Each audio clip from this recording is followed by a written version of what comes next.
'cause I've left that silent trace. Your name? Said the judge, as he eyed him with a kindly look, yet keen, is John McGuire, if you please, sir. And your age? I turned 15. Well, John.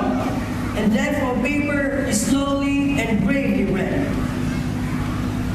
You were charged here, I'm sorry to say it, with stealing 3 loaves of bread. You look not like an offender, and I hope that you can show the charge to be false. Now tell me, are you guilty of this or not? A passionate burst of weeping was at first his sole reply, but he dried his eyes in a moment and looked in the judge's eye.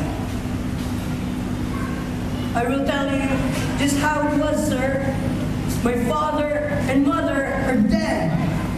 My little brother and sisters were hungry and asked me for bread. At first, I earned it for them by working hard all day. But somehow, times were bad, sir, and the work all fell away.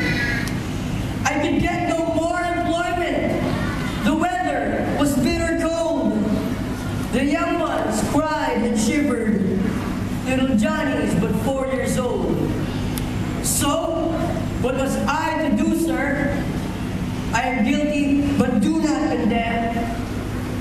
I took, was it stealing? The bread to give to them? Every man in the courtroom, gray beard and thoughtless youth, knew as he looked upon him that the prisoner told the truth. Out from their pockets came handkerchiefs, out from their eyes sprang tears, and out from their old faded wallets, treasures hoarded for years. The judge's face was a study, the strangest you ever saw. As he cleared his throat and murmured something about the law. For one, so learned in such matters, so wise in dealing with men, he seemed on a simple question, sorely puzzled just then. But no one blamed him or wondered. But at last, these words they heard. The sentence of this young prisoner is, for the present, deferred.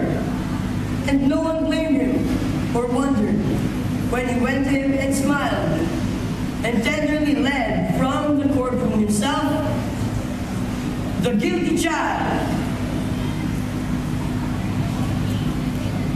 Thank you.